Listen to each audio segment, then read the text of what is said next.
สวัสดีทุกท่านครับยินดีต้อนรับเข้าสู่ชุดคลิปซีรีส์ The Asperger Story by P. สุรเชษฐ์สำหรับคลิปนี้จะเป็นตอนที่3มีชื่อตอนว่าความไม่ยืดหยุ่นครับซึ่งสำหรับคลิปนี้เนี่ยใครหลายๆคนที่รับชมเนี่ยก็คงเชื่อได้ว่าคงจะมีความสนใจเกี่ยวกับภาวะโรคนี้ไม่มากก็น้อยแล้วนะครับเพราะว่าด้วยความที่ว่ามันจะเริ่มลงรายละเอียดแล้วสำหรับคลิปหลังจากนี้ทุกๆตอนเนี่ยจะเริ่มลงรายละเอียดในแต่ละด้านของภาวะโรคกันนะแต่ว่าสำหรับคลิปนี้ก็จะมาลงรายละเอียดเกี่ยวกับเรื่องของความไม่ยืดหยุ่นซึ่งเป็นเรื่องที่สำคัญมากๆเพราะว่าเป็นหนึ่งในหัวใจที่สำคัญมากของภาวะโรคนี้ครับก็เดี๋ยวเราจะเจาะลึกอย่างละเอียดเลยเกี่ยวกับเรื่องของความไม่ยืดหยุ่นนะแต่ว่ามันอาจจะมีความยาวนิดนึงนะครับผมคาดว่ามันจะมีความยาวมากที่สุดในบรรดาทุกคลิปทุกตอนแล้วนะครับถ้ายังไงก็แล้วแต่เนี่ยเดี๋ยวผมจะแท็กเวลาเพื่อจะเป็นตอนย่อยๆไว้ให้เนาะก็ยังไงก็แล้วแต่เดี๋ยวก็ไปรับชมตามตอนย่อยๆกันแล้วกันเนาะตามความสนใจของท่านนะแล้วก็ขอพูดอีกเรื่องนึงแล้วกันเพราะว่าครั้งที่แล้วลืมพูดไปก็คือคลิปของเราทุกๆตอนเนี่ยด้วยความที่ว่าห้องอัดเราเนี่ยมันไม่ใช่ห้องอัดที่เป็นห้องอัดที่เรียกว่าไงสตูดิโอหรือว่าเป็นห้องอัดที่มีคุณภาพสูงนักเพราะฉะนั้นเนี่ยมันก็คือบ้านผมธรรมดามันก็เลยอาจจะเกิดเสียงรบกวนนะเพราะว่าด้วยความที่ว่ามันไม่ได้ห้องปิดมันเป็นห้องโล่งๆธรรมดาโอเพนนี่แหละมันก็เลยจะเกิดเสียงรบกวนได้ไม่ว่าจะเป็นเสียงคนเสียงรถวิ่งอะไรก็แล้วแต่นะก็ขออภัยมาณที่นี้ด้วยกันนะครับไปเดี๋ยวเราไปเข้าเรื่องกันเลยดีกว่าทีนี้เรามาเข้าเรื่องกันเลยดีกว่าครับก่อนอื่นเรามาทำความเข้าใจกันก่อนว่าความไม่ยืดหยุ่นหรือว่าที่ภาษาอังกฤษเรียกว่า inflexibility นะครับมันคืออะไรนะครับคืออย่างนี้ผมอยากให้ทุกท่านได้เข้าใจก่อนว่ามันมีทฤษฎีหนึ่งของนักจิตวิทยาพัฒนาการคนหนึ่งที่ชื่อว่า Piaget นะครับหรือว่าจะเรียกว่า Piaget ก็ได้นะครับผมก็ไม่แน่ใจว่าเขาเรียกว่าอะไรกันแน่นะครั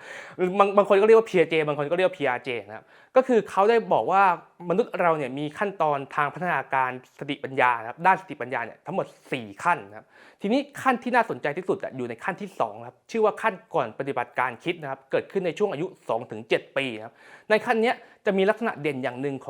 องลักษณะของพัฒนาการเด็กในขั้นนี้ก็คือเขาเรียกว่าขั้น egocentrism นะครับหรือเราเรียกง่ายๆว่า egocentric ก็ได้นะครับก็คือลักษณะของเด็กในช่วงอายุประมาณ 2-7 ปีเนี่ยจะมีลักษณะที่ยึดตัวเองเป็นจุดศูนย์กลางหมายความว่ายังไงหมายความว่าทุกอย่างเนี่ยสร้างขึ้นมาเพื่อฉันทุกอย่างคือจุดศูนย์กลางฉันคือจุดศูนย์กลางของทุกอย่างอะไรแบบนี้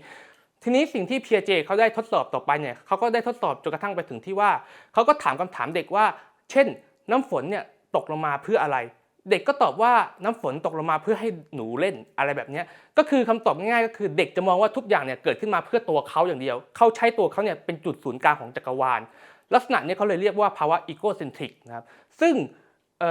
ถ้าพูดกันง่ายๆเนี่ยที่เราด่าว่าเวลาใครเนี่ยที่มีนิสัยที่เห็นแก่ตัวหรือว่ายึดตัวเองเป็นจุดศูนย์กลางเนี่ยเราก็จะด่าว่าคนคนนั้นน่ะเป็นคนที่มีนิสัยอีโก้ใช่ไหมครับเป็นคนที่มีอีโก้ซึ่งมันก็มาจากอีโกเซนทริกนี่แหละมันก็คือมาจากพัฒนาการของวัยนี้นี่แหละแต่ทีนี้เนี่ยโดยธรรมชาติของเด็กเนี่ยเมื่อโตขึ้นเกินประมาณ 6-7 ขวบก็จะมีลักษณะของอีโกเซนทริกที่ลดลงเองโดยธรรมชาตินะครับซึ่งจะลดลงเองเช่นเกิดจากการเข้าโรงเรียนเนี่ยเกิดจากการที่เขาต้องเรียนรู้แล้วว่าเขาต้องอยู่กับเพื่อนอะไรแบบนี้อยู่กับครูอะไรแบบนี้นะครับจะไม่ใช่แค่ตัวเขาเองแล้วมันจะลดลงเองโดยธรรมชาติแต่จะลดลงมากหรือน้อยเนี่ยขึ้นอยู่กับคนขึ้นอยู่กับการเลี้ยงดูด้วยนะถ้าเกิดลดลงได้น้อยเนี่ยยังมีอีโกเซนทริกอยู่มากเนี่ยโตขึ้นมาเขาก็จะกลายเป็นคนที่มีนิสัยที่มีอีโก้ว่าง่ายๆก็จะเป็นคนที่มีนิสัยที่เอาตัวเองเป็นจุดศูนย์กลางในอนาคตอันนี้คือพัฒนาการของเด็กทั่วไปนะครับแต่ว่าสำหรับเด็กออทิสติกเนี่ยอีโกเซนทริกเนี่ยจะคงอยู่ตลอดไปจะไม่หายเหมือนเด็กปกติว่าง่ายๆก็คือเด็กปกติพอเข้าสู่ 6-7 ขวบปุ๊บจะลดลงเองใช่ไหมแต่ออทิสติกเนี่ยจะไม่ลดลงเองโดยธรรมชาติแต่ว่าจะต้องผ่านกระบวนการ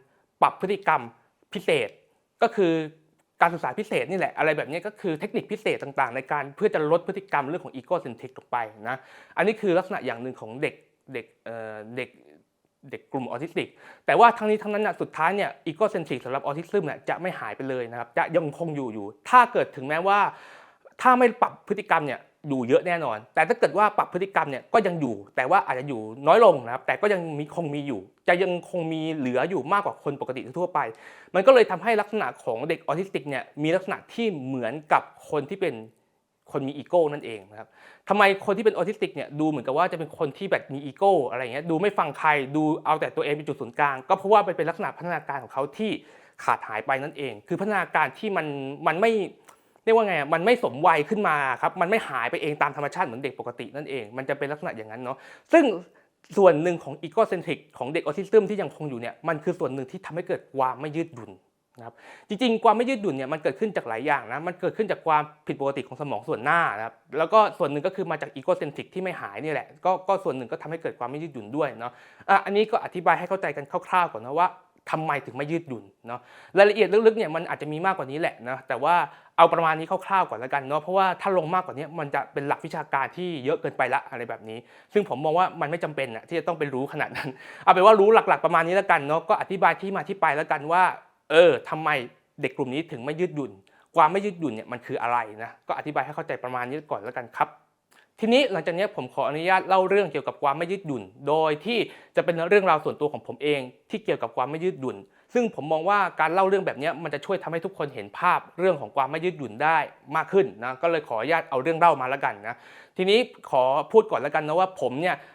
อาการหนักๆเนี่ยอาการที่จะเห็นไม่หนักอยู่แล้วครับอาการผมเป็นไม่เยอะอยู่แล้วแต่ว่าอาการที่จะเห็นได้ชัดเจนเนี่ยคือก่อนม .1 ตั้งแต่เด็กจนกระทั่งถึงม .1 เนี่ยจะเป็นเยอะแต่หลังจากม .3 เนี่ยจะเป็นน้อยลงละเพราะฉะนั้นน่ะหลังจากนี้ผมจะขอเรียกตัวเองแล้วกันเนาะว่าถ้ายุคเก่าเนี่ยจะเป็นช่วงก่อนม .1 ถ้าเป็นยุคใหม่เนี่ยคือหลังจากม .3 ก็จะน้อยลงนะครับแล้วก็หลังจากนั้นก็ดีขึ้นมามากขึ้นเรื่อยๆมหาลัยก็ดีขึ้นมาอีกจบมหาลัยครับก็ดีขึ้นมาอีกอะไรแบบนี้เนาะอธิบายให้เข้าใจประมาณนี้ก่อนแล้วกันเดี๋ยวขอเล่าเรื่องส่วนตัวก่อนแล้วกันนะครับ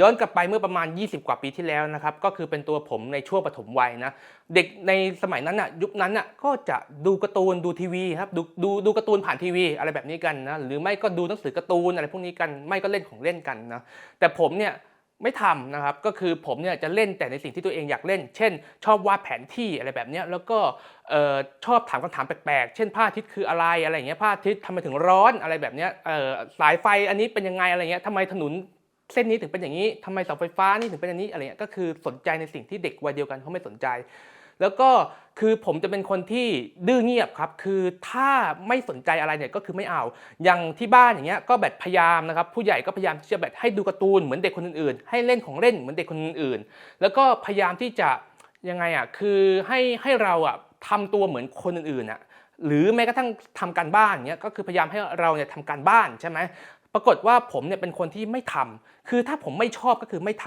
ำคือตอนเด็กๆเนี่ยผมเป็นคนที่ถ้าชอบอะไรจะอยู่แต่สิ่งนั้นอย่างเดียวตลอดเช่นชอบดูแผนที่ก็จะดูแผนที่ตลอดแต่ถ้าไม่ชอบอะไรเนี่ยก็จะไม่ทำสิ่งนั้นเลยไม่ว่าจะเป็นการ์ตูนอะไรแบบนี้ที่เด็กทั่วไปเขาชอบหรือว่าอาจจะเป็นเรื่องเกี่ยวกับ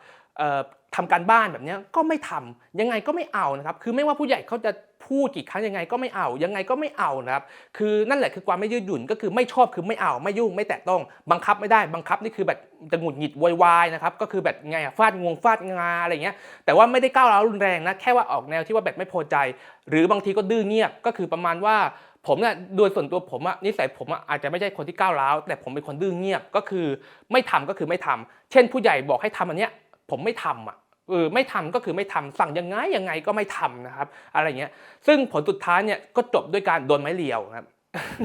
ยุคนั้นก็จะโดนไม้โดนตีนะครับโดนอะไรแบบนี้ซึ่งบางครั้งก็ทำเพราะเจ็บเพราะว่าโดนตีจนกระทั่งแบบมันต้องทำเช่นทำการบ้านอย่างเงี้ยถ้าไม่ทำการบ้านก็โดนตีอยู่งั้นนะฟาดอยู่งั้นนะจนกระทั่งสุดท้ายเนี่ยเจ็บร้องไห้นะครับก็เลยต้องทำการบ้านอะไรแบบนี้ทำทั้งที่แบบเจ็บอะทำทั้งน้ำตาอะไรแบบนี้น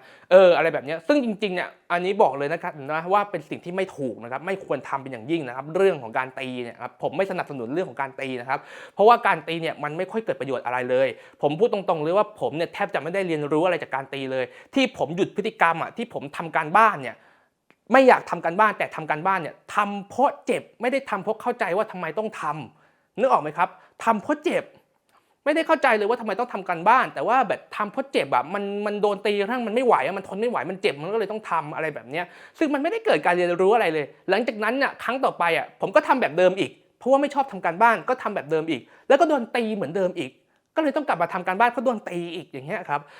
ผมเลยมองว่ายิ่งมีงานวิจัยออกมารองรับแล้วด้วยว่าการตีไม่ได้เกิดประโยชน์อะไรเลยเนาะการตีเนี่ยอาจจะมีโทษด้วยซ้ำอาจจะทำให้เด็กเนี่ยเสี่ยงต่อการเป็นโรคจิตเวชในอนาคตไม่ว่าจะเป็นโรคซึมเศร้าอะไรแบบนี้ทำให้เด็กเนี่ยเสพติดความรุนแรงได้นะครับทำให้เด็กเนี่ยเกิดภาวะดื้ออะไรแบบนี้ประมาณนี้เกิดภาวะดื้อได้อะไรแบบนี้เนาะซึ่งที่ผมพูดเนี่ยคือเด็กทุกประเภทนะไม่ใช่เด็กพิเศษนะครับคือเด็กทุกกลุ่มเลยนะครับการตีเนี่ยไม่เกิดประโยชน์อะไรเพราะฉะนั้นอย่าไปตีเลยครับการตีไม่ได้ช่วยทำให้เกิดการเรียนรู้อะไรได้เลยเนาะอันนี้เพราะฉะนั้นตรงนี้อธิบายให้เข้าใจกันก่อนนะว่าสมัยผมตอนเด็กๆเนี่ยก็คือเป็นอย่างเงี้ยก็คือถ้าเกิดว่าให้ทำในสิ่งที่ไม่อยากทำยังไงก็ไม่ยอมทำจนกระทั่งโดนตีถึงทำที่ทำเพราะทนเจ็บไม่ไหวเลยต้องทำ นี่คือความไม่ยืดหยุ่นอย่างหนึ่งซึ่งเด็กปกติทั่วๆไปเนี่ยไม่ว่าจะเป็นการพูดการล่อด้วยของเล่นการล่อด้วยขนมอาจจะได้ผลไงนึกออกใช่ไหมอาจจะแบบลองทำได้แต่ผมเป็นคนที่ไม่ยืดหยุ่นคือไม่เอาก็คือไม่เอาอย่างเดียวเลยอะไรแบบนี้ไม่ดื้อเงียบก็โวยวายสุดท้ายก็โดนตีอะไรแบบนี้นะอันนี้คือเด็กตอนสมัยผมปฐมวัยนะครับปฐมวัยก็คือช่วงอนุบาลอธิบายให้ง่ายๆเนาะประมาณนี้ครับก็จะประมาณนี้แหละก็คือไม่ยืดหยุ่นตั้งแต่ตอนนั้นแล้วก็ชีวิตก็เป็นอย่างเงี้ยมาเรื่อยๆไม่ยืดหยุ่นมาเรื่อยๆนะครับไม่ยืดหยุ่นในบางเรื่องนะครับเดี๋ยวเราค่อยเล่าเรื่องต่อไปแล้วกันตอนโตว่าตอนโตมีอะไรที่ไม่ยืดหยุ่นอีกบ้างเนาะทีนี้เนี่ยผลจากการที่ผมไม่ยืดหยุ่นเนี่ยแล้วถ้าถามว่าผมชอบแผนที่ขนาดไหนนะผมก็ตอบได้เลยว่าผมดูทั้งวันนะก็เมื่อกี้เล่าตอนปฐมวัยไปเนาะแล้วก็พอขึ้นมาประถมศึกษาตอนช่วงชั้นประถมศึกษาก็ยังเหมือนเดิมอยู่ก็คือยังชอบแผนที่เหมือนเดิมอยู่ชอบแผนที่ทางหลวงครับแผนที่อื่นๆไม่เท่าไหร่ชอบแผนที่ทางหลวงมากผมดูเส้นทางทางหลวงผมนั่งเปิดแผนที่นะครับแล้วก็นั่งดูเส้นทางถนนอะไรเงี้ยยาวเลยนะครับดูตลอดดูได้เกือบทั้งวันดูจนทั้งจำได้หมดว่าทางไหนไปทางไหนอะไรว่าง่ายๆก็คืออยู่กับผมเนี่ยไปไหนเนี่ยไม่หลงแน่นอนนะครับที่ไม่หลงเนี่ยไม่หลงเพราะจำทางได้แต่ถ้ามันจะหลงมันก็หลงเพราะการสื่อสารนั่นแหละครับ หลงเพราะพูดไม่รู้เรื่องครับว่าง่ายๆก็คือหลงเพราะพูดไม่รู้เรื่องนะครับแต่ว่าไม่ได้หลงเพราะจำทางไม่ได้ครับถ้าไปไหนมาไหนกับผมนะก็คือจำได้แม่นขนาดนั้นพอจำได้ปุ๊บเนี่ยเราก็แบบยังไงขอกระดาษวาดรูปนะครับเด็กปกติทั่วไปเนี่ยก็จะวาดรูปอย่างนู้นอย่างนี้อย่างนั้นสารพัดอย่างใช่ไหมแต่ผมเนี่ยวาดแค่อย่างเดียวคือวาดถนนครับผมวาดแค่ถนนเส้นทางผมเอากระดาษมาเนี่ยถามแม่ได้เลยนะครับว่าขอกระดาษเปล่ากี่ครั้งเนี่ยก็วาดแผนที่ตลอดนะวาดแผนที่ตลอดเลยไม่ว่าจะขอกระดาษเปล่ากี่ครั้งก็นั่งวาดแผนที่ไปเรื่อยๆอะไรอย่างนี้แล้วก็สร้างถนนสร้างแผนที่ขึ้นมาเองนะครับสร้างแผนที่ขึ้นมาเองเลยนะครับแล้วก็สร้างถนนใหม่ๆตัดถนนใหม่ๆขึ้นมาเองในโลกจินตนาการอะไรแบบนั้นเนาะแล้วก็เท่านั้นยังไม่พอนะครับยังมีความชอบเสาไฟฟ้าอีกนะผมมีความรู้สึกว่าเสาไฟฟ้าเนี่ยสายไฟฟ้าเนี่ยในแต่ละต้นเนี่ยมันไม่เหมือนกันนะแล้วก็นั่นแหละคือเวลาเราจำทางไปไหนมาไหนบางทีผมก็จำได้จากเสาไฟฟ้าครับแล้วก็นั่งวาดเสาไฟฟ้าด้วยอะไรแบบนี้ เดี๋ยวจะขึ้นภาพให้ท่านดูเนี่ยภาพแบบนี้ครับทุกท่านดูเลยครับเนี่ยภาพถนนที่ผมวาดแล้วก็จะมีเสาไฟฟ้าอยู่ข้างๆอะไรแบบนี้เห็นไหมมันก็จะเป็นภาพอย่างที่เห็นนี่แหละเนี่ยคือภาพที่ผมวาดประจำตอนสมัยเด็กๆตั้งแต่ประถมวัยจนกระทั่งถึงประถมศึกษานะก็นั่งวาดแต่แบบนี้ครับแทบจะไม่เคยวาดอย่างอื่นเลยครับเกือบ100%วาดแต่ถนนหนทางอย่างเดียวเนาะนั่นแหละแล้วก็เสาไฟฟ้าผมมองว่ามันลึกลับดีเงี้ยแล้วผมก็ชอบถามว่าแบบเสาไฟฟ้าต้นนี้ทำไมสูงกว่าต้นนี้เสาไฟฟ้าแรงสูงคืออะไรเสาไฟฟ้าที่มันเป็นเสาเหล็กที่มันอยู่ตามชนบทครับที่เป็นเสาไฟฟ้าแรงสูงอะไรแบบนี้ทำไมมันเป็นแบบนี้อะไรเงี้ยถามจนกระทั่งไปถึงที่ว่าความต่างศักย์คืออะไรโวลต์คืออะไรว่าง่ายๆทั้งนี้จริงผู้ใหญ่อธิบายไปก็ไม่เข้าใจแต่ถามครับเพราะสนใจเพราะว่าด้วยความที่ว่ามันมีคำตอบจากผู้ใหญ่บางคนไงว่าคือเสาไฟฟ้าเนี่ยมันมีเรื่องของโวลต์เข้ามาเกี่ยวข้องนะยิ่งเสาไฟฟ้าแรงสูงเนี่ยโวลต์ยิ่งมากขึ้นผมก็สงสัยว่าโวลต์คืออะไรก็ถามไปอะไรเงี้ยนั่นแหละอะไรแบบนี้แล้วก็มานั่งคิดความอะไรโวลต์คือความต่างศักย์ใช่ป่ะอะไรเงี้ยคือนั่นแหละอะไรพวกนี้ใช่ไหมก็แบบนั่งคิดต่อไปเรื่อยๆอะไรอย่างเงี้ยนั่นแหละแต่ถามว่าเข้าใจไหมไม่ได้เข้าใจหรอกอะไรอย่างเงี้ยด้วยวัยมันไม่ได้เข้าใจขนาดนั้นอะไรแบบนี้ครับนั่นแหละก็คือเป็นสิ่งที่ผมชอบเพราะฉะนั้นสิ่งที่ผมชอบในสมัยประถมวัยถึงประถมศึกษาเนี่ยหลักๆก็จะแผนที่ทางหลวงอย่างเดียวเลยครับนั้นยุคนั้นก็จะเป็นแบบนั้นตลอดเลยเนาะแล้วก็นั่งวาดแต่แผนที่ตรงนี้แทบจะไม่เคยวาดอย่างอื่นเลยแทบจะไม่เคยวาดตัวการ์ตูนไม่เคยอะไรเลยแล้วใครให้มาวาดอย่างอื่นนะก็จะไม่วาดทำยังไงก็จะไม่วาดอยู่ดีจ้างให้วาดก็ไม่วาดว่าง่ายๆเอาขนมมาให้ก็ไม่วาดเพราะว่าไม่ชอบก็ไม่ทำเฉพาะในสิ่งที่ชอบอย่างเดียวซึ่งก็คือการวาดถนนนั่นเองครับทีนี้พอเริ่มโตขึ้นมาเนี่ยก็จะเริ่มมีความไม่ยืดหยุ่นในบางเรื่องเพิ่มเข้ามาครับอย่างเช่นอ่านหนังสือแนวเดิมๆใช้ของยี่ห้อเดิมๆพวกนี้ก็ถือว่าเป็นความไม่ยืดหยุ่นอย่างหนึ่งนะครับแต่ว่าที่เป็นเยอะเนี่ยก็คือเป็นเรื่องของเพลงครับก็คือฟังเพลงแต่วงเดิมๆคืออย่างนี้พอประมาณชั้นป .5 ครับป .5 ก็คืออายุประมาณ10 ขวบ11 ขวบย่านๆเนี้ยก็เริ่มที่จะวางมือจากแผนที่ละอ่านแผนที่น้อยลงละแต่เริ่มที่จะมาสนใจเรื่องของเพลงฟังเพลงแทนนะคืออย่างนี้ครับคือก่อนหน้านี้ผมก็ฟังเพลงป๊อปทั่วๆไปเหมือนกับคนอื่นฟังกันทีเนี้ยฟังแล้วมันก็รู้สึกว่ามันเบื่อเพราะว่าเนื้อเพลงมันพูดถึงแต่เรื่องของความรักอย่างเดียวนะครับซึ่งเด็กในวัยนั้นผมไม่เข้าใจเรื่องความรักนะผมฟังแล้วผมก็เบื่อผมก็ไม่ชอบนะครับแต่ว่าก็ไม่รู้จะฟังอะไรปรากฏว่ามาเจอเทปไม่ใช่คำว่าเทปสิยุคนั้นเป็นซีดีแล้วมาเจอซีดีเพลงวงนึงครับก็คือเพลงคาราบาวครับวงคาราบาววงเพื่อชีวิตคาราบาวนี่แหละทีนี้เนี่ยเป็นเหมือนกับรวมฮิตเพลงเพื่อชีวิตไปเจอซีดีรวมฮิตเพลงเพื่อชีวิตของพ่อนะครับผมก็เลยเอามาเปิดปรากฏว่ามาติดใจฟังเพลงวงคาราบาวหลังจากนั้นเนี่ย ก็เลยฟังคาราบาวเรื่อยมาแล้วก็ฟังแต่คาราบาวอย่างเดียวเลยนะครับอย่างแรกๆก็อาจจะฟังเพลงแบบยังไงอะทะเลใจวันนี้พบลุงขี้เมาอะไรแบบเนี้ยนางงามตุ๊กกระจกบัวลอยอะไรแบบเนี้ยเพลงดังๆของเขาอะทั้งแหล่ทั้งหลายอะครับพอฟังไปฟังมาปุ๊บเนี่ยชอบวงนี้ฟังแต่เพลงวงนี้สุดท้ายก็ขยายไปฟังทุกวงขอโทษครับขยายไปฟังทุกเพลงของวงนี้เลยฟังหมดเลยแทบจะฟังหมดทั้งหมดเลยอะเอาโหลดเอาง่ายๆคือยุคนั้นน่ะพอผมประมาณป5ป6ฟังแต่คาราบาวใช่ป่ะแต่จะฟังแค่ไม่กี่เพลงในยุคนั้นเพราะว่าฟังจากซีดีพอขึ้นมัธยมต้นปุ๊บขึ้นมต้นปุ๊บเนี่ยตอนนั้นอะเริ่มมีอินเทอร์เน็ตดีแล้วก็โหลดเพลงฟังเอาอะไรแบบนี้ครับก็กลายเป็นว่าโหลดเพลงของคาราบาวมาทุกอัลบั้มเลยของคาราบาวเนี่ยแล้วก็นั่งฟังทุกอัลบั้มเลยทุกเพลงของเขาเลยอะไรแบบนี้แล้วสุดท้ายเนี่ยช่วงมต้นเนี่ยกลายเป็นว่าผมฟังคาราบาวอยู่แค่วงเดียวไม่ฟังวงอื่นเลยแล้วก็นั่งฟังเพลงวงนี้ตลอดเลยเพลงแปลกๆเพลงอะไรที่คนไม่รู้จักเพลงที่ไม่ดังเนี่ยผมก็ฟังหมดเลยถามว่าเข้าใจไหมไม่ได้เข้าใจหรอกครับเพราะความหมายวงคาราบาวมันยากนะอย่างเช่นเพลงอย่างอะไรอะทะเลใจแบบเนี้ยยากนะครับคือมันเป็นนามธรรมมากอะไรแบบนี้ไม่ใช่จะเข้าใจความหมายมันหรอกมันยากแต่ว่าเรากลับชอบไงเราก็ฟังอะไรเงี้ยที่เราชอบเพราะว่าเราชอบดนตรีมันไม่เหมือนกับวงเพลงป๊อปแล้วก็เนื้อร้องนะครับมันไม่ได้พูดถึงแต่เรื่องความรักอย่างเดียวอะไรแบบนี้ก็เลยชอบวงนี้ครับทีนี้เนี่ยถ้าถามว่านอกจากคาราบาวเนี่ยมีฟังวงอื่นอีกไหมนะครับถ้าเป็นช่วงมต้นเนี่ยก็จะมีวงเพื่อชีวิตคล้ายๆกันก็คือวงของพี่ปูพงษ์สิทธิ์คัมภีร์นะครับก็มีฟังวงนี้ด้วยแล้วก็อีกวงหนึ่งที่ฟังก็จะเป็นวงป๊อปร็อกนะครับก็คือบอดี้สแลมนะครับแต่ว่าบอดี้สแลมเนี่ยอันนี้อาจจะเป็นตามวัยนะครับก็คือวัยผมเขาก็ฟังกันหมดนะครั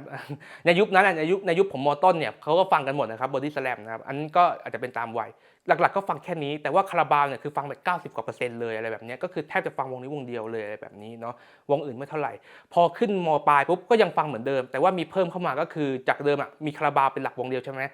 ตอนนี้มีอีกวงหนึ่งก็คือวงหินเหล็กไฟก็คือพี่โป่งหินเหล็กไฟครับก็ฟังหมดเลยตั้งแต่ดีโอลานโปรเจกต์หินเหล็กไฟจนกระทั่งไปถึงเดอะซันอะไรแบบนี้ก็ฟังหมดเลยก็คือหลักๆก็เลยกลายเป็นว่าฟังอยู่แค่2วงถ้าเป็นวงไทยนะก็คือคาราบาวกับหินเหล็กไฟแค่2วงเท่านั้นถ้าเป็นมปลายเนี่ยจะเริ่มมาฟังหินเหล็กไฟเยอะหน่อยแล้วก็คาราบาวก็จะฟังเหมือนเดิมเนาะอะไรแบบนี้ทีนี้เนี่ยพอขึ้นมหาลัยปุ๊บเนี่ยก็จะมีฟังวงร็อกวงอื่นๆที่เป็นวงสากลเพิ่มเข้ามาด้วยนะครับหลักๆก็จะเป็นพวกกันแอนด์โรเซสอะไรพวกนี้สกอร์เปียนนะครับแล้วก็อาจจะเป็นพวก AC/DC นะครับออซซี่ออสบอร์น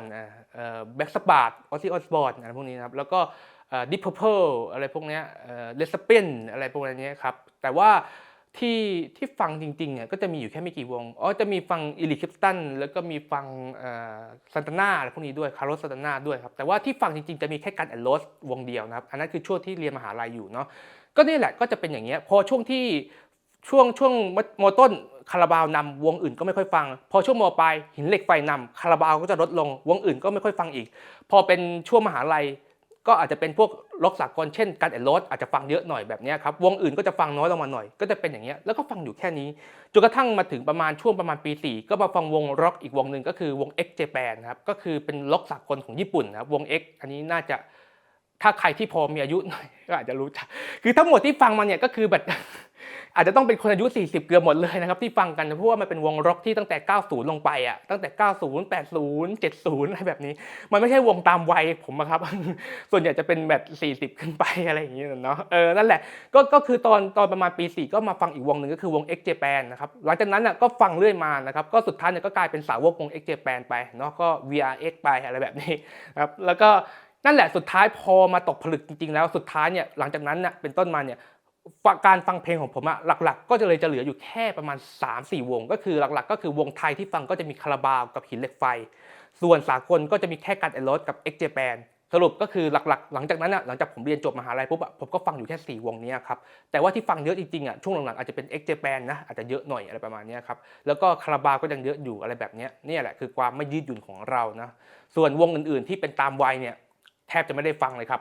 มีฟังนะครับด้วยความที่ว่าผมชอบดนตรีผมเลยฟังแต่ว่าฟังแบบเรียกว่าไงฟังแบบเหมือนกับฟังเพื่อให้แบบทันโลกเฉยๆแล้วก็ฟังเพื่อเรียนรู้ดนตรีเฉยๆแต่ไม่ได้ฟังเพราะชอบอะไรแบบนี้นะแต่ว่าไอ้ที่เราฟังเพราะชอบเนี่ยหลักๆก็จะมีแค่นี้คาราบาวหินเหล็กไฟกันแอนด์โรเซสแล้วก็ X Japan เท่านี้ครับณปัจจุบันนี้ครับวันที่อัดคลิปหลังจากนี้ไม่รู้เหมือนกันครับหลังจากนี้ไม่รู้เหมือนกันนะว่าจะฟังวงอะไรอีกแต่ว่าณปัจจุบันตอนที่อัดคลิปตอนนี้อายุ27ก็คือฟังหลักๆแค่4วงนี้ครับเนี่ยครับก็คือความไม่ยืดหยุ่นอย่างหนึ่งนะครับที่เลือกฟังเท่านี้แล้วถ้าเกิดจะถามว่าที่เราไม่ยืดหยุ่นแบบนี้มันดีไหม คือถ้าถามผมนะครับผมมองว่าถ้ามันไม่ได้สร้างความเดือดร้อนให้กับใครไม่ได้สร้างความเดือดร้อนให้กับตัวเองไม่ได้สร้างความเดือดร้อนให้กับผู้อื่นอยากทำอะไรก็ทำไปเถอะครับเพราะนั่นคือความสุขของเรานะอยากทำก็ทำไปถ้ามันไม่ได้สร้างความเดือดร้อนแล้วก็มันไม่ได้ทำให้มีปัญหาเกี่ยวกับการใช้ชีวิตเนาะถ้ามันมีอันนี้ต้องมาปรับกันนะครับแต่ถ้ามันไม่มีก็ไม่เป็นไรก็ช่างมันนะคือผมมองอย่างนี้ครับผมมองว่าผลจากความที่ผมไม่ยืดหยุ่นแบบนี้มันเลยทำให้ผมมีความเก่งในบางด้านอย่างเช่นยกตัวอย่างเช่นคาราบาวแบบนี้ผมว่าคาราบาววงเดียวนะวงอื่นไม่ชัวร์ผมว่าผมสามารถเล่นรายการแฟนพันธุ์แท้คาราบาวได้ถ้ามันมีนะครับบังเอิญว่ามันไม่มีไงบังเอิญว่าณตอนที่มีรายการแฟนพันธุ์แท้คาราบาวเนี่ยผมยังเด็กไปตอนนั้นผมยังไม่พร้อมแต่พอพร้อมปุ๊บมันก็ไม่มีแล้วอะไรอย่างเงี้ยเนาะคือผมมั่นใจว่าผมเล่นได้ครับเพราะว่าด้วยความที่ว่าคำถามในแต่ละคำถามในรายการแฟนพันธุ์แท้ผมตอบได้เกือบทุกคำถามเลยอะไรแบบนี้คือรู้ลึกขนาดนั้นเลยนะนั่นแหละมันก็อาจจะเป็นความสามารถพิเศษอย่างหนึ่งของเราไปในตัวเนาะที่แบบเหมือนกับว่ารู้เรื่องอะไรลึกๆอะไรแบบนี้เพราะไม่ยืดหยุ่นไงอยู่แต่เรื่องนั้นจนกระทั่ง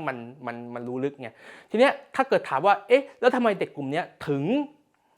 มีความสามารถบางอย่างที่เก่งกว่าคนทั่วไปส่วนมากความสามารถของเด็กกลุ่มนี้มันมาจากความจำมันจำเพราะอะไรมันจำได้เพราะว่ามันทำสิ่งนั้นซ้ำบ่อยๆจนกระทั่งมันจำได้อธิบายให้เข้าใจง่ายๆก็คืออย่างเช่นคุณอ่านหนังสือรอบเดียวอ่านหนังสือ3รอบอ่านหนังสือ10รอบในหนังสือเล่มเดียวกันคุณอ่าน10รอบกับอ่านรอบเดียวคุณอ่าน10รอบยังไงมันก็ต้องแม่นกว่ารอบเดียวถูกต้องป่ะคุณก็ต้องเก่งกว่ารอบเดียวถูกต้องไหมนั่นแหละครับคือคำตอบว่าทำไมเด็กกลุ่มนี้ถึงมีความเก่งในบางด้านก็เพราะว่ามันทำซ้ำบ่อยๆไงมันหมกมุ่นแต่เรื่องนั้นไงมันก็เลยเก่งในด้านนั้นนะซึ่งไม่ใช่เรื่องแปลกอะไรนะครับเพราะว่าแม้กระทั่งทฤษฎีของ NLP นะครับไลฟ์โค้ชของ NLP เนี่ยเขาก็ได้บอกไว้ว่าคนเราเนี่ยจะเก่งอะไรก็แล้วแต่ต้องทำสิ่งนั้นซ้ำๆ10,000 ชั่วโมงถ้าทำครบ 10,000 ชั่วโมงเมื่อไหร่เราจะมีความถนัดสเปเชียลด้านนั้นทันทีอะไรแบบนี้เนาะอันก็ไม่ใช่เรื่องแปลกอะไรนะทฤษฎี NLP เขาก็พูดเอาไว้นะครับนั่นแหละเพราะฉะนั้นเนี่ย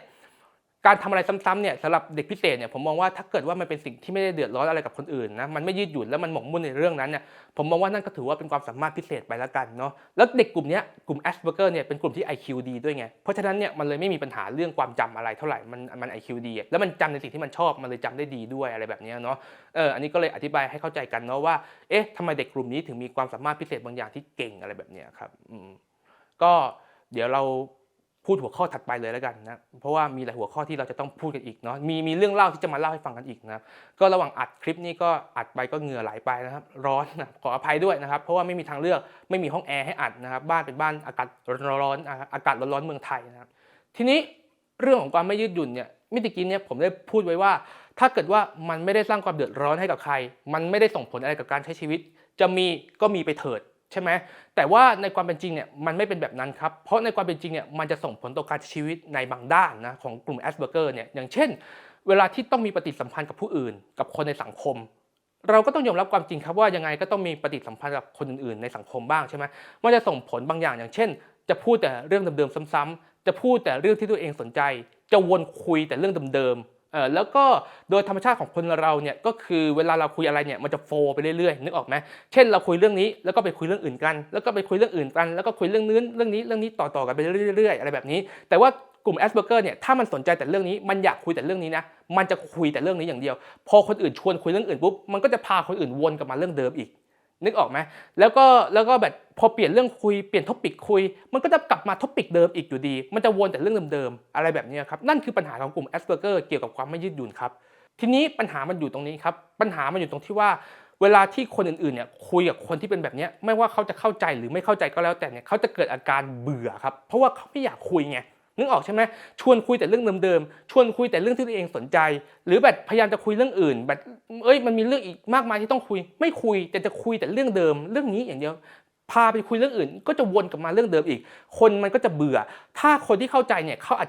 จะพอเข้าใจนะแต่ถามว่าเบื่อไหมเบื่อแต่ก็ยังพอเข้าใจก็ไม่เป็นไรก็ไม่ว่ากันเพราะว่าเขาเข้าใจเราแต่ถ้าคนที่เขาไม่เข้าใจเนี่ยปัญหาก็จะเกิดครับส่วนมากเนี่ยจะเกิดปัญหาตรงที่ว่าอาจจะเกิดการทะเลาะกันไปเลยก็ได้อะไรแบบนี้แบบมีปากมีเสียงกันไปเลยก็ได้อะไรแบบนี้หรือว่าปัญหาส่วนใหญ่ที่เจอกันมากที่สุดนะจะไม่ถึงขนาดทะเลาะกันถ้าไม่ใช่คนที่สนิทกันหรือคนที่ต้องทำงานกลุ่มร่วมกันอะไรแบบนี้ที่มันจำเป็นที่จะต้องมีปฏิสัมพันธ์กันจริงๆส่วนมากนะครับปัญหาก็คือถ้าเขาไม่ได้มีปฏิสัมพันธ์แบบจำเป็นต้องมีปฏิสัมพันธ์กันจริงๆนะส่วนมากก็คือเขาจะเลิกยุ่งกับคนนั้นไปเลยครับเขาจะเลิกจุ้งกับเด็ก Asperger ไปเลยคนอื่นๆนะครับก็คือแบบพอชวนคุยแล้วแบบคุยแต่เรื่องเดิมๆซ้ำๆสุดท้ายเนี่ยเขาก็จะไม่คุยเขาก็แบบก็ไม่คุยขออนุญาตแบบว่าแบบงั้นก็ไม่คุยกับคุณแล้วกัน คุณคุยไม่รู้เรื่องอ่ะสุดท้ายเนี่ยมันจะเจอปัญหานี้ว่าเขาจะบอกว่าก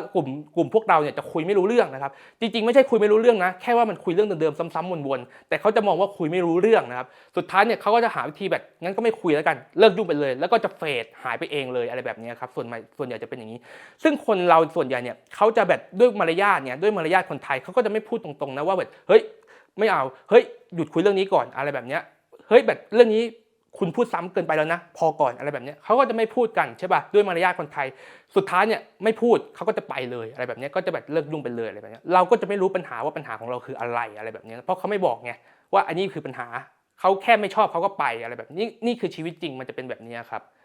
หรืออีกปัญหาหนึ่งเกี่ยวกับความไม่ยืดหยุ่นก็คือเวลาลงดีเทลเยอะๆครับก็เป็นไปได้นะครับอย่างเช่นเด็กกลุ่มนี้มักจะลงดีเทลในบางเรื่องที่เยอะจนเกินไปเพราะว่าด้วยความที่ว่ามันรู้เรื่องนั้นรู้เยอะนะครับรู้เยอะแล้วประเมินคู่สนทนาไม่ได้ว่าอยากรู้แค่ไหนเช่นเรารู้100นะครับคู่สนทนาอยากรู้แค่20ถ้าเป็นคนปกติทั่วไปเนี่ยรู้100คู่สนทนาอยากรู้แค่20เขาก็จะเล่าให้คู่สนทนาฟังแค่20พอเพราะว่าคู่สนทนาอยากรู้เท่านั้นแต่เด็กแอสเบอร์เกอร์เนี่ยจะประเมินแบบนั้นไม่เป็นจะมองไม่ออกจะประเมินไม่เป็นเพราะฉะนั้นรู้100ก็จะยัดให้คนนั้น100เต็มๆไปเลยจะยัดให้คู่สนทนาแบบ100เต็มๆไปเลยสิ่งที่เกิดขึ้นก็คือคู่สนทนามันไม่อยากรู้อ่ะมันอยากรู้แค่20อ่ะแต่คุณเล่าให้คุณเล่าให้เขาฟังต้อง100อ่ะเขาก็ไม่อยากรู้เขาก็เบื่อเขาก็ไม่อยากฟังใช่ป่ะลงดีเทลเยอะเกินไปลงดีเทลเยอะจนเกินความต้องการไปถ้าคู่สนทนาเข้าใจเนี่ยเขาอาจจะพูดตรงๆไปเลยว่าเธอฉันอยากรู้เท่านี้เธอเล่าให้ฉันฟังเท่านี้เหมือนเพื่อนผมทำเพื่อนผมหลายๆคนก็ทำแบบนี้กับผมก็คืออยากรู้แค่ไหนอ่ะเขาก็บอกผมแค่นั้นเช่นขออนุญาตนะครับแบบเฮ้ยไอเชษเราอยากรู้แค่นี้ว่ะอะไรแบบนี้เราอยากรู้แค่เรื่องนี้เล่าให้ฟังแค่นี้พอจะเริ่มเล่าดีเทลเยอะเกินไปพอละไม่ได้อยากรู้ละอยากรู้แค่นี้พอเฮ้ยขอบคุณมากจบเท่านั้นหลังจากนั้นก็ยังคุยกันต่อได้ไม่มีปัญหาซึ่งผมก็ดีใจที่เป็นแบบนั้นเพราะว่าเขาพูดกับเราตรงๆเลยว่าเขาอยากรู้เท่านี้อะไรแบบนี้แต่ว่าในชีวิตจริงอ่ะส่วนใหญ่จะไม่เป็นแบบนั้นไงส่วนใหญ่ก็คือแบบพอเล่าดีเทลเยอะเกินไปปุ๊บ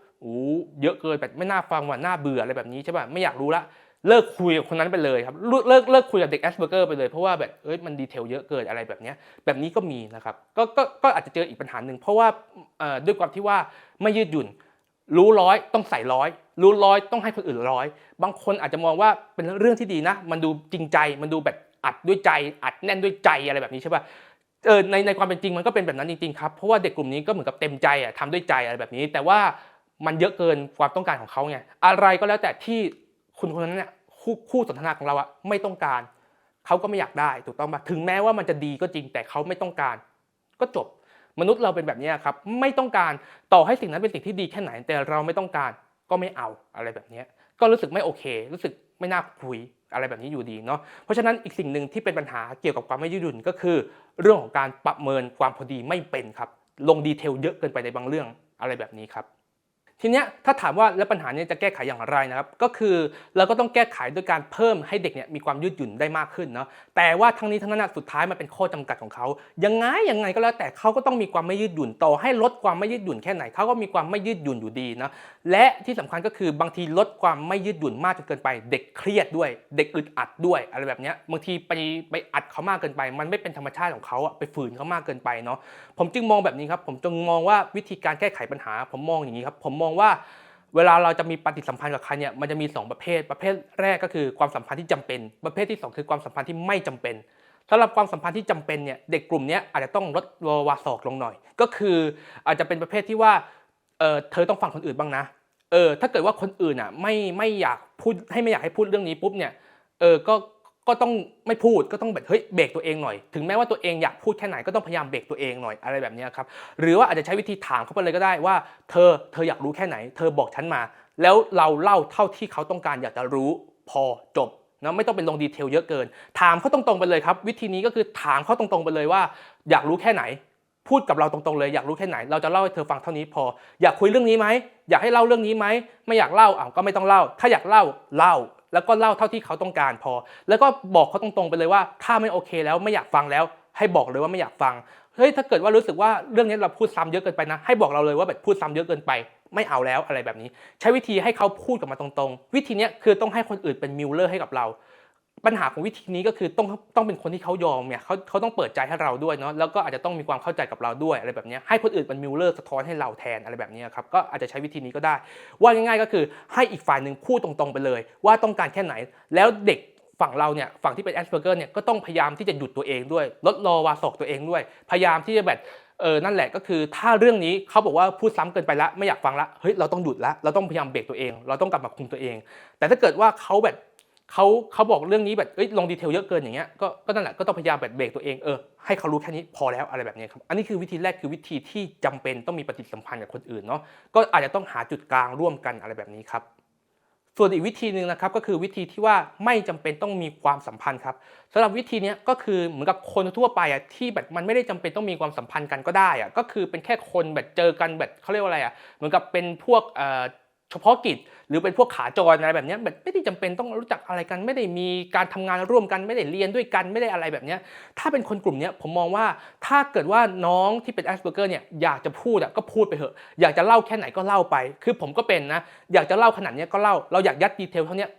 ก็เล่าไปแล้วเขาจะฟังหรือไม่ฟังอันนั้นเรื่องของเขาให้เขาไปเคลียร์ตัวเองเขาต้องการ20แต่เราอยากเล่า100เราก็เล่า100ไปแล้วเขาจะรับแค่ไหนอันนั้นเรื่องของเขาแล้วเขาจะโอเคกับเราไหมอันนั้นเรื่องของเขาให้เขาไปเคลียร์ตัวเขาเองวิธีนี้ที่ผมเลือกวิธีนี้เพราะว่าผมรู้ครับว่าถ้าเกิดเราจะมาคุมตัวเองแบบเฮ้ยให้แค่นี้พอเฮ้ยให้ยั้งตัวเองอย่างเงี้ยตลอดเวลาเนี่ยเครียดตายหรือแบบอึดอัดตายนะครับนี่คือธรรมชาติของเด็กกลุ่มนี้มันจะยั้งตัวเองไม่ได้ตลอดเวลาอยู่แล้วอะไรแบบนี้เนาะผมก็เลยใช้วิธีที่ว่าถ้าคนไหนที่มันไม่ได้มีความจำเป็นกับชีวิตเราก็ปล่อยมันไปบ้างก็ได้หรืออาจจะไม่ต้องปล่อยกับคนที่ไม่จำเป็นก็ได้อาจจะไปปล่อยกับคนที่เขาเข้าใจก็ได้เช่นพ่อแม่เราญาติเราหรืออะไรก็แล้วแต่หรือครูเราที่เขาเข้าใจเราอะไรแบบนี้ก็ได้วิธีนั้นก็ช่วยได้ก็คือไปปล่อยกับคนที่เขาให้เขาที่เขาเข้าใจเราจะได้ไม่เครียดวิธีนั้นก็ได้เหมือนกันก็รักษาความสัมพันธ์กับทุกคนได้นะถ้าทำแบบนี้ถ้าทำได้ก็ดีนะแต่ถ้าเกิดว่ากับคนที่ไม่ได้จำเป็นอะไรเนี่ยคุณอยากปล่อยคุณก็ปล่อยไปนะครับแล้วสุดท้ายเนี่ยให้เขาเป็นคนตัดสินใจเอาเองถ้าเขาโอเคกับเราเขาก็อยู่กับเราต่อถ้าเขาไม่โอเคกับเราเขาก็ไปนะครับคือถ้าเกิดเราแบบเราไม่สนใจอะไรเลยครับก็คือเราใช้วิธีที่ว่ากับคนที่ไม่จำเป็นต้องมีความสัมพันธ์เราไม่สนใจอะไรเลยนะครับเราอยากพูดซ้ำเท่าไหร่เราก็พูดเราอยากที่จะปล่อยดีเทลเท่าไหร่เราก็ปล่อยอะไรแบบนี้เนาะสิ่งที่เกิดขึ้นก็คือนั่นแหละให้เขาตัดสินใจเอาเองถ้าเขายังอยากอยู่กับเราเขาก็อยู่เขาไม่อยากอยู่เขาก็ไปเองนะใช้วิธีนี้เอาก็ได้ครับสำหรับคนที่แบบไม่จำเป็นอะไรแบบนี้เนาะจะได้ไม่เครียดแต่ว่าวิธีนี้ข้อเสียก็คือคุณจะมีเพื่อนน้อยนะเพราะสุดท้ายเนี่ยส่วนใหญ่เขาก็จะไปกันจริงๆนะครับส่วนใหญ่เขาก็จะไม่อยู่กับเรานะส่วนใหญ่เขาจะไปกันจริงๆนะครับนั่นแหละก็จะทำให้มีข้อเสียก็คือเพื่อนคุณจะน้อยนะครับคุณก็ต้องยอมรับวิธีนี้ให้ได้แต่ถ้าถามผมนะสมดุลสุดก็คือนั่นแหละใช้วิธีที่ว่าจำเป็นในส่วนที่จำเป็นต้องมีความสัมพันธ์ก็ทำแบบที่ผมบอกไปแล้วพยายามรักษาความสัมพันธ์กับทุกคนไว้แล้วถ้าเกิดว่าเราอึดอัดเราไม่ไหวเราอยากเล่าดีเทลเยอะๆเราก็ไปเล่าให้ครูหรือเล่าให้ผู้ปกครองคนที่เข้าใจเราฟังเอาก็ได้หรือเล่าคนเดียวเลยก็ได้ครับนั่งพูดคนเดียวในห้องอะไรแบบนี้เลยก็ได้วิธีนี้ก็ช่วยได้เหมือนกันครับเนาะสุดท้ายผมก็มองแบบนี้ครับว่าทางแก้ก็ประมาณนี้แล้วกันครับ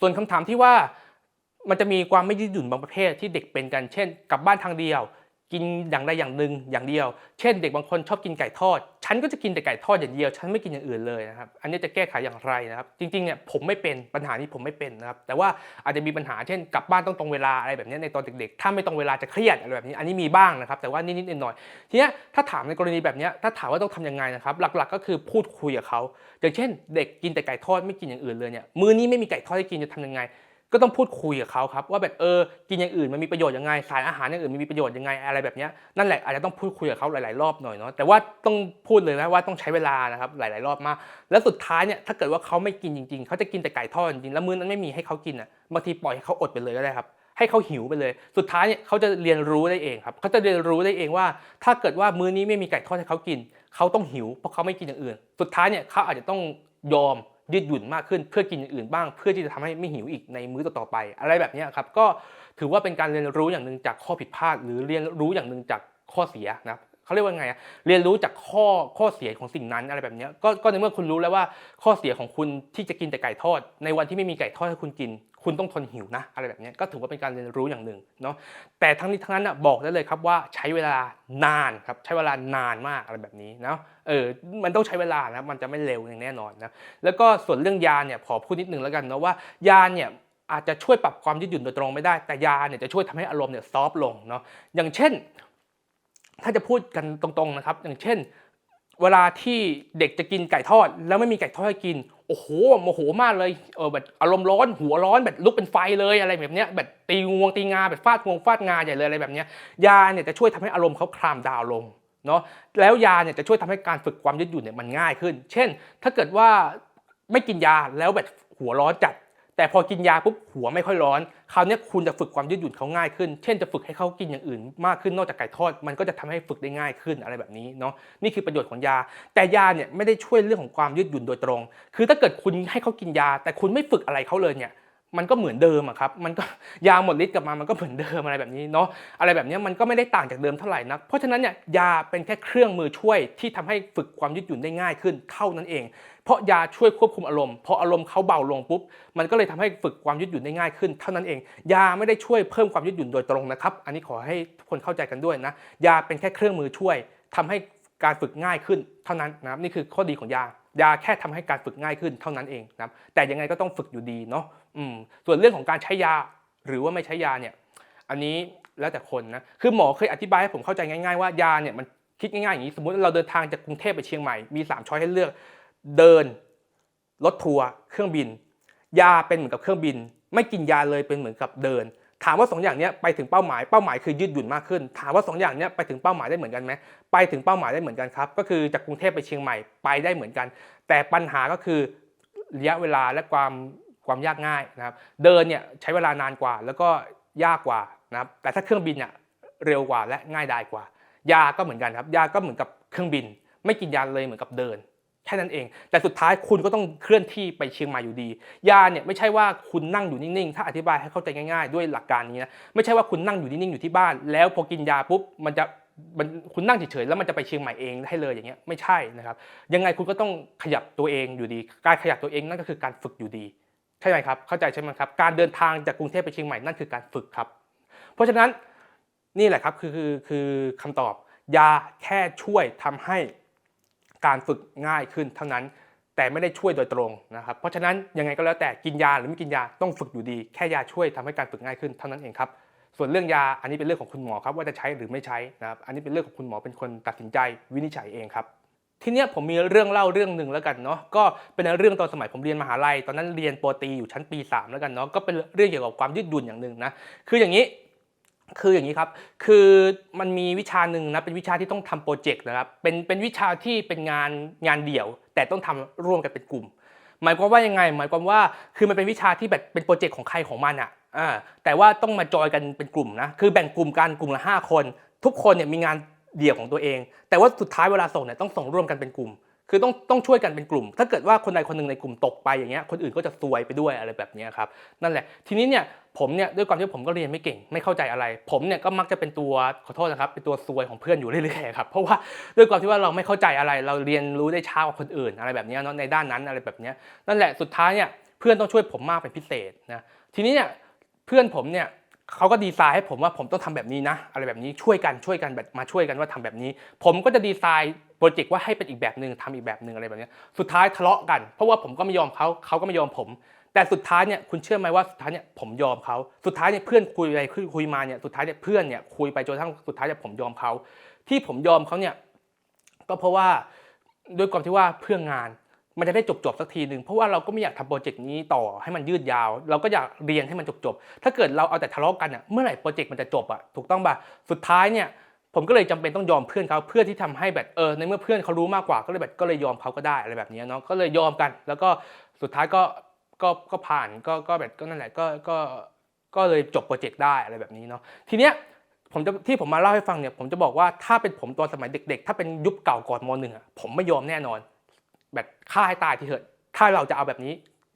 ้ให้ได้อะไรแบบนี้ต่อให้ใครมาพูดยังไงก็ไม่เอาอะไรแบบนี้แต่พอเป็นเรายุคใหม่เห็นว่าเรายืดหยุ่นมากขึ้นสุดท้ายเรายอมจากเหตุการณ์ในครั้งนี้ผมเลยคุยกับหมอเนาะหมอก็เลยบอกผมว่าก็เนี่ยแปลว่าผมยืดหยุ่นมากขึ้นแล้วเนาะคือถ้าเกิดว่าเป็นอันนี้เล่าให้หมอฟังด้วยนะเพราะว่าด้วยความที่ว่าตอนนั้นหมอไม่ได้คอนซัลท์ผมแต่ว่าเคยเล่าให้ฟังถ้าเป็นตอนสมัยตอนม.1ตอนแบบที่ยังเป็นเยอะๆอยู่ตอนนั้นยังไงผมก็ไม่ฟังคนอื่นผมจะเอาแต่ความคิดของตัวเองฆ่าให้ตายยังไงก็ไม่เปลี่ยนนะครับไม่ฟังอะไรเลยจะเอาแต่ความคิดของตัวเองเป็นหลักแต่พอหลังจากม.3ปุ๊บเนี่ยตอนนี้ยืดหยุ่นมากขึ้นแล้วนี่ เรียนมหาลัยแล้วด้วยนะมันก็ยิ่งยืดหยุ่นเข้าไปยิ่งมากขึ้นเนาะผมก็เลยแบบนั่นแหละก็คือมีความยืดหยุ่นมากขึ้นเพื่อนขอให้เปลี่ยนก็เลยยอมเปลี่ยนมากขึ้นตอนแรกทะเลาะกันก่อนสุดท้ายเนี่ยก็เลยยอมเปลี่ยนนะครับจากเหตุการณ์นี้หมอบอกว่าผมเนี่ยเข้าใจ2อย่างมากขึ้นอย่างแรกอย่างที่1ก็คือเรื่องของผลลัพธ์ผมเนี่ยสุดท้ายเนี่ยผมเข้าใจมากขึ้นว่าถ้าเกิดว่าทะเลาะกันอย่างเงี้ยโปรเจกต์ก็ไม่จบโปรเจกต์ไม่จบปุ๊บสิ่งที่เกิดขึ้นก็คือมันก็เรียนไม่จบอีกอยู่ดีอะไรแบบนี้เพราะฉะนั้นบางอย่างต้องยอมลดลาวาศอกบางอย่างเนี่ยต้องยอมบ้างต้องยอมยืดหยุ่นมากขึ้นบ้างเพื่อที่จะทำให้เป้าหมายสูงสุดเนี่ย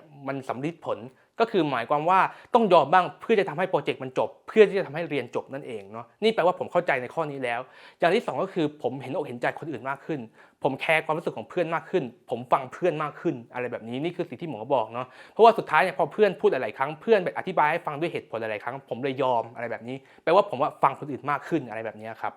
แอบบอกก็ได้ว่าเป็นเพื่อนผู้หญิงครับล้อเล่นครับผู้หญิงหรือผู้ชายก็ไม่เกี่ยวครับล้อเล่นถ้าเป็นผมตอนเด็กๆสมัยก่อนเนี่ยต่อให้เป็นผู้หญิงหรือผู้ชายก็ไม่เกี่ยวเนาะแต่นั่นมันเด็กนี่เนาะก็พูดยากนั่นแหละแต่ไม่ว่าจะเป็นผู้หญิงหรือผู้ชายก็ไม่เกี่ยวนะครับอันนี้พูดเล่นนะครับเป็นมุกเฉยๆนะครับคือถ้าผมไม่ยืดหยุ่นสักอย่างต่อให้เป็นผู้ชายหรือผู้หญิงก็ไม่เกี่ยวถ้าเป็นผู้ชายอาจจะได้ทะเลาะกันนะครับอาจจะได้บวกกันนะครับอาจจะไม่ถึงขั้นมวยเพราะว่าไม่ใช่คนสู้อย่างนั้นนะครับแต่ว่าอาจจะได้แบบทะเลาะกันด่ากันอะไรแบบนี้แล้วก็เลิกยุ่งกันไปเลยอะไรแบบนี้ครับอะไรแบบนี้ถ้าเป็นผู้หญิงก็อาจจะอีกฟิลนึงอะไรเงี้ยแต่ว่านั่นแหละพอเรายืดหยุ่นมากขึ้นเนี่ยเราก็แบบฟังคนอื่นมากขึ้นอะไรแบบนี้นี่คือสิ่งที่หมอได้บอกผมเนาะว่าได้เปลี่ยนแปลงไปอะไรแบบนี้เนาะพูดเร็วไปหน่อยเนาะด้วยอากาศที่ร้อนครับแล้วก็ด้วยคลิปมันยาวแบบนี้ก็เลยอาจจะพูดเร็วไปบ้างเนาะก็พยายามรักษาจังหวะการพูดอยู่นะครับทีนี้มาถึงอีก1หัวข้อครับที่เกี่ยวข้องกับความยืดหยุ่นเหมือนกันเนาะก็เป็นอีกเรื่องนึงที่หลายๆคนสงสัยกันนะครับก็คือเด็กที่เป็น Asperger syndrome เนี่ยโกหกเป็นไหมนะครับอันนี้ก็เกี่ยวข้องกับความยืดหยุ่นเหมือนกันนะคืออย่างนี้ต้องอธิบายให้เข้าใจกันก่อนว่าเด็กกลุ่มนี้มันจะมองทุกอย่างเนี่ยเป็นแค่สีขาวกับสีดำถ้าเป็นเยอะๆนะครับถ้าเป็นเยอะๆจะมองทุกอย่างเป็นแค่สีขาวกับสีดำเขาจะมองอะไรที่เป็นสเปกตรัมเป็นเฉดสีไม่ค่อยออกอะไรแบบนี้เพราะฉะนั้นเขาก็จะมองว่าทุกอย่างเป็นสีดำสีขาวถูกผิดเป๊ะเท่านั้นทุกอย่างไม่สีขาวก็สีดำเป๊ะเท่านั้นอะไรแบบนี้นะคำถามคือถามว่าเด็กกลุ่มนี้โกหกเป็นไหมคำตอบก็คือถ้าเป็นเยอะๆโกหกไม่เป็นจริงครับแต่ถ้าเป็นน้อยๆโกหกเป็นแต่ไม่เนียนส่วนใหญ่จะเป็นแบบนั้นนะครับทีนี้ถามว่าทำไมเป็นแบบนั้นก็เพราะว่าเขาไม่ยืดหยุ่นไงคือด้วยความที่ว่าเขาคือคนเด็กกลุ่มนี้วิธีคิดคือเขาจะยึดแต่อะไรที่มันเป็นแฟกต์ที่มันเป็นความจริงอย่างเดียวอะไรก็แล้วแต่ที่เป็นความจริงนะครับอะไรก็แล้วแต่เป็นความจริงนี่คือเด็กกลุ่มนี้จะเป็นอย่างนี้แล้วพอมันไม่ยืดหยุ่นปุ๊บมันก็เลยมองทุกอย่างเป็นจริงขาวไม่จริงคือดำนึกออกไหมเพราะฉะนั้นเรื่องจริงคือเรื่องขาวเรื่องไม่จริงคือเรื่องดำมันก็เลยทำให้เขาไม่โกหกเพราะว่าเขาก็รู้ว่าการโกหกเป็นสิ่งที่ไม่ดีไม่ว่าจะโกหกสีขาวหรือโกหกสีดำเขาก็มองว่าการโกหกเป็นสิ่งที่ไม่ดีทั้งสิ้นเขาก็เลยไม่โกหกเขาก็เลยเกลียดการโกหกนึกออกไหมเขาก็เลยเลือกที่จะไม่ทำสิ่งนี้เขาเลยเลือกที่จะไม่โกหกเพราะเขามองว่าการโกหกคือสิ่งที่ไม่ดีไม่ว่าจะโกหกด้วยอะไรก็แล้วแต่ก็จะไม่โกหกทั้งสิ้นหรือว่าบางคนที่เป็นหนักๆก็อาจจะโกหกไม่เป็นเลยด้วยซ้ำก็คือรู้แต่อะไรที่เป็นแฟกต์อย่างเดียวเป็นความจริงอย่างเดียวแล้วก็เลยโกหกไม่เป็นอะไรแบบนี้ก็มีครับแต่ถ้าในกรณีของคนที่เป็นน้อยๆเนี่ยก็โกหกเป็นเหมือนกันนะครับก็อาจจะยืดหยุ่นมากขึ้นแล้วก็เลยโกหกเป็นแต่ส่วนใหญ่กลุ่มนี้ก็จะโกหกไม่เนียนนะครับก็คือเด็กกลุ่มนี้ยังไงก็แล้วแต่สุดท้ายต่อให้โกหกเป็นแค่ไหนก็จะโกหกได้ไม่เนียนเท่าคนปกติเพราะมันไม่ยืดหยุ่นแล้วมันอาจจะเกี่ยวกับโซเชียลสกิลที่ตกด้วยนะครับเพราะว่าการโกหกก็ต้องใช้โซเชียลสกิลเหมือนกันอะไรแบบนี้เนาะแต่ว่าหลักๆคือมันไม่ยืดหยุ่นนะครับนั่นแหละมันก็เลยทำให้เป็นการโกหกที่ไม่เนียนโกหกกี่ครั้งคนก็จับได้อะไรแบบนี้อย่างผมอย่างเงี้ยตอนเด็กๆก่อนตอนสมัยผมเด็กๆตอนที่ผมยังเป็นเยอะๆเนี่ยผมก็โกหกไม่ค่อยเป็นนะครับก็คือแทบจะไม่โกหกอะไรเลยก็คือพูดตามความเป็นจริงตลอดแต่พอโตขึ้นมาปุ๊บเนี่ยสังคมสอนให้เราโกหกครับเพราะถ้าเราไม่โกหกเราจะเอาตัวรอดได้ยากการที่จะใช้ชีวิตแบบสีขาวกับสีดำอย่างเดียวเนี่ยมันใช้ชีวิตได้ยากมากครับเนาะมันจะเป็นการใช้ชีวิตที่ยากสิ่งที่ผมทำก็คือผมต้องโกหกบ้างเป็นบางครั้งอย่างเช่นผมเห็นเพื่อนลอกข้อสอบคนอื่นอย่างเงี้ยผมเคยเห็นนะคนลอกข้อสอบกันแล้วมีคนมาถามครูมาถามเนี่ยผมก็บอกตามความเป็นจริงไปก็มันเป็นเรื่องจริงเข้าใจไหมมันเป็นแฟกต์มันเป็นเรื่องจริงด้วยชุดความคิดแบบเนี้ยมันเป็นเรื่องจริงมันเป็นแฟกต์เราก็ต้องพูดได้สิถูกต้องป่ะมันเป็นเรื่องจริงสิ่งที่เกิดขึ้นคืออะไรครับมันเป็นเรื่องจริงครับว่าเราเห็นคนลอกข้อสอบก็จริงครับแต่สิ่งที่เกิดขึ้นกับเราจริงๆก็คือเราก็โดนตีนดิครับนึกออกไหมครับเรียนโรงเรียนชายล้วนด้วยอะไรแบบเรียนโรงเรียนชายล้วนด้วยอะไรแบบนี้แล้วแบบไปบอกครูว่าแบบครูถามไปบอกครูว่าใครลอกข้อสอบใครอย่างเงี้ยเรียบร้อยครับโดนตีนครับโดนครับโดนกระทืบครับอะไรแบบนี้ใช่ป่ะแบบคนอื่นเขาก็จะมองเพื่อนก็จะมองว่าแบบโอ้มึงปากเขาเรียกว่าปลาหมอตายเพราะปากมึงปากดีเหรอมึงปากมากเหรอปากรั่วเหรออะไรแบบเนี้ยมึงฟ้องเหรออะไรเงี้ยโดนครับไม่เหลือครับโดนตีนครับสุดท้ายเนี่ยมันเลยต้องฝึกเราใน มันเลยต้องมันเลยเป็นการฝึกเราในตัวครับว่าเราต้องหัดโกหกบ้างเช่นทำเป็นไม่รู้ไม่เห็นหรือไม่ต้องโกหกก็ได้เพราะว่าถ้าโกหกเป็นสิ่งที่ไม่ดีก็ไม่ต้องโกหกผมแนะนำนะครับว่าถ้าจะโกหกก็โกหกสีขาวถ้าโกหกสีดำเนี่ยอันนี้ไม่เอาครับไม่ทำนะผมก็ไม่ทำโกหกสีดำผมไม่ทำนะถ้าโกหกสีขาวเนี่ยบางทีก็ทำเพื่อเอาตัวรอดนะครับหรืออาจจะไม่ต้องโกหกก็ได้แต่ว่าใช้วิธีพูดความจริงไม่หมดเอาอย่างนั้นก็ได้เหมือนกันนะครับอันนี้ก็เป็นอีกเทคนิคนึงที่ใช้ได้ก็คือพูดความจริงไม่หมดซึ่งเป็นเทคนิคที่ดีที่สุดละผมมองนะว่าพูดความจริงไม่หมดเนี่ยดีที่สุดละรองลงมาคือโกหกสีขาวนะโกหกสีดำอย่าไปทำไม่ดีนะครับอย่าไปทำเขาเรียกอะไรแบ็คไลน์นะครับโกหกสีดำอย่าไปทำไวท์ไลน์เนี่ยยังพอทำได้โกหกสีขาวนะถ้าจำเป็นนะนั่นแหละมันก็เลยเป็นการฝึกเราไปในตัวว่าเราต้องหัดโกหกบ้างนะเพราะว่าถ้าไม่โกหกเลยนั่นแหละมันก็จะโดนตีนโดนอะไรแบบนี้นะครับนั่นน่ะสุดท้ายเนี่ยก็หลังจากนั้นน่ะเวลาแบบผมเห็นใครลอกข้อสอบใครอย่างเงี้ยผมก็ทำเป็นนิ่งๆไม่รู้ไม่เห็นนะใครมาถามก็บอกว่าไม่รู้อย่างเดียวนะครับใครมาถามอะไรก็ไม่รู้เข้าไว้นะครับไม่รู้เป็นยอดคนนะครับรู้ไม่ได้ครับรู้เดี๋ยวโดนตีนะครับเพราะฉะนั้นไม่รู้ดีกว่าอะไรแบบนี้ครับก็ไม่รู้ครับไม่เห็นนะครับจบนะครับง่ายดีก็ไม่เจ็บตัวด้วยแล้วก็ไม่ได้ถือว่าเป็นการโกหกโดยตรงด้วยเนาะการตอบไม่รู้เนี่ยก็ไม่ใช่เป็นการโกหกแบบโกหกไม่แบบยังไงอ่ะก็เราไม่รู้อ่ะก็คือแบบไม่ได้เป็นการโกหกสีดำอ่ะไม่ได้หลอกใครไม่ได้อะไรนี่ใช่ป่ะก็แค่แบบเอาตัวรอดอ่ะเราไม่ยุ่งกับเรื่องนี้แบบใครจะทำอะไรกันไม่รู้ไม่สนใจแต่เราไม่เกี่ยวอะไรแบบนี้ครับเราเกี่ยวไม่ได้ครับทั้งที่จริงเราก็รู้สึกเราผิดนะผมพูดตรงๆเลยว่าเวลาทำแบบนี้มันจะมีความรู้สึกที่ผิดนะเพราะว่ามันรู้สึกว่ามันไม่แฟกต์มันไม่จริงเพราะเรารู้อยู่แก่ใจว่าเราเห็นอยู่แก่ใจว่าใครลอกข้อสอบใครแต่ว่าเรากลับไม่พูดเวลามีครูมาถามมันรู้สึกผิดนะครับผมพูดตรงๆแต่จะให้ทำยังไงอ่ะในเมื่อมันพูดไปแล้วมันโดนตีนอ่ะใช่ป่ะมันนั่นแหละมันก็เลยเป็นสิ่งหนึ่งที่ทำให้เราต้องเรียนรู้กันเอาเองเนาะเพราะฉะนั้นสุดท้ายเนี่ยผมเลยมองว่าคนกลุ่มนี้ถามว่าโกหกเป็นไหมถ้าเป็นน้อยๆเนี่ยโกหกเป็นแต่ว่าไม่เนียนอย่างผมส่วนใหญ่โกหกก็ถูกจับได้ครับแม้กระทั่งปัจจุบันนี้ก็ถูกจับได้ตลอดไม่ว่าจะโกหกเรื่องอะไรถึงแม้จะเป็นโกหกสีขาวก็ถูกจับได้หรือผมเนี่ยบางทีก็ต้องโกหกเพราะอะไรเพราะโดนผู้ใหญ่ตีที่บ้านอย่างเงี้ยก็มีทำอะไรผิดเนี่ยก็ตีใช่ป่ะบางทีเราก็จำเป็นต้องไว้ลายต้องโกหกสีขาวเพราะว่าถ้าเขารู้ความจริงเนี่ยเขารู้ว่าเราทำผิดเนี่ยเขาจะตีเราก็เจ็บตัวเราก็ต้องหัดโกหกเพื่อจะทำให้เราเนี่ยไม่เจ็บตัวอะไรแบบนี้ครับก็มีแบบนั้นก็มีเนาะแต่ว่านั่นแหละก็คือเป็นสิ่งหนึ่งที่ยากลำบากนะก็คือเราก็รู้สึกไม่อยากทำแต่ว่าก็ต้องทำเพื่อเอาตัวรอดแต่ว่าปัญหาใหญ่ก็คือโกหกไม่เนียนนะครับก็คือส่วนใหญ่ก็ถูกจับได้โกหกผู้ใหญ่ไปอย่างเงี้ยก็ถูกจับได้อยู่ดีอย่างเงี้ยด้วยความที่ว่ามันโกหกไม่เนียนมันจะมีอาการของมันอ่ะเช่นเวลาโกหกมันจะแบบลกๆอ่ะ ก็มีนะครับคือแบบมันจะมีตั้งแต่สร้างเรื่องไม่เนียนก็มีจนกระทั่งไปถึงสร้างเรื่องเนียนแล้วแต่อาการมันลกๆอ่ะเวลามันโกหกทีนึงมันจะลกๆมันจะลุกลี้ลุกลนมันจะแบบสีหน้าอาการมันจะออกอ่ะคุณก็จับได้อ่ะอะไรอย่างนี้นึกออกป่ะสีหน้าแววตามันออกว่ามันโกหกอ่ะเขาก็จับได้อยู่ดีอะไรแบบนี้ครับต่อให้ทำให้ดีแค่ไหนมันก็ไม่เนียนอยู่ดีอะไรแบบนี้เนาะนั่นแหละแต่สุดท้ายเนี่ยที่ผมอยากจะสื่อก็คือผมอยากจะบอกว่าจริงๆเด็กกลุ่มนี้ไม่ได้อยากโกหกหรอกครับ